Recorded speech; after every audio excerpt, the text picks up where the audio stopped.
Patay ang usa ka rider samtang samdan ang angkas niini human mabangga sa usa ka taxi nga nag-U-turn sa National Highway sa Cagayan de Oro City.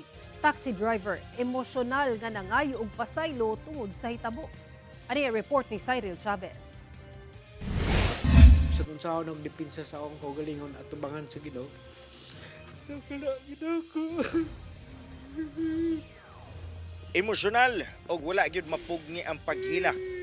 Ingon ani ang reaksyon sa 57 anyos nga taxi driver sa Cagayan de Oro City. Human gikustudiya kini sa kapulisan tungod sa nahitabong aksidente sa Mother of Perpetual Health Avenue, Barangay Bulwa, Cagayan de Oro City. Matod sa sospek, aminado siya nga dakong sayop ang iyang nahimo nga may resulta sa pagkamatay sa rider o pagkaangol sa angkas niini. Pasensya gid sa inana nga panghitabo.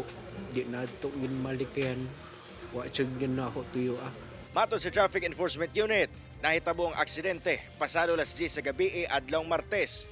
Tinubdan niini ang kalit nga pag-U-turn sa maong taxi unit nga may resulta sa pagkabangga sa motor nga gisakyan sa mga biktima. May gawas nga parehong nagsubay sa Mother of Perpetual Health Avenue ang duha ka sakyanan.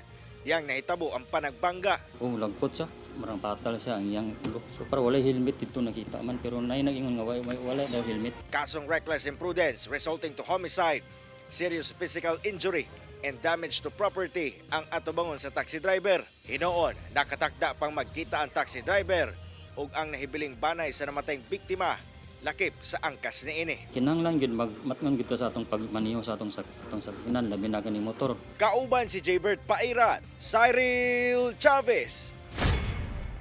1 Mindanao